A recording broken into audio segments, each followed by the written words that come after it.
বর্ষাকাল তো চলে এসেছে, এবার কি ইলিশ মাছ না হলে জমে? তাই আজকে বাজার থেকে ছোট একটা ইলিশ মাছ নিয়ে এসেছিলাম। সেটিকেই আজকে বেগুন আর আলু দিয়ে পাতলা করে ঝোল রান্না করব। চলো তোমাদের সাথে সেই রেসিপিটাই নয় শেয়ার করে নেব আজকে।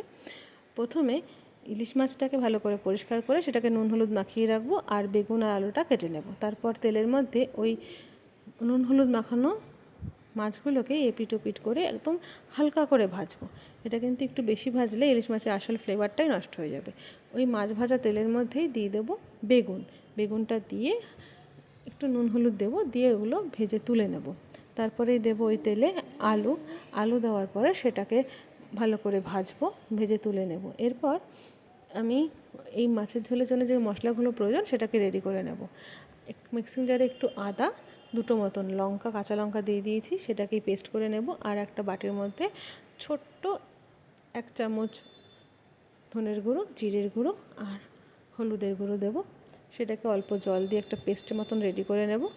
এরপর ওই মাছ ভাজার তেলের মধ্যে আমি যেহেতু রান্না করছি তাই তেলটা একটু কালো লাগছে, তার মধ্যে ফোড়নে দিয়ে দেবো কাঁচা লঙ্কা আর কালো জিরে। এই কাঁচা লঙ্কা আর কালো জিরের একসাথে ফ্লেভারটা কিন্তু দারুণ আসে। এবার ফ্লেভারের পর ওর মধ্যে দিয়ে দেবো বেটে রাখা আদা আর কাঁচা লঙ্কা বাটা আর ওই মশলার পেস্টটা। এর মধ্যে একটু পরিমাণ মতো নুন দিয়ে তার মধ্যে ভেজে রাখা আলুগুলো দিয়ে দেবো।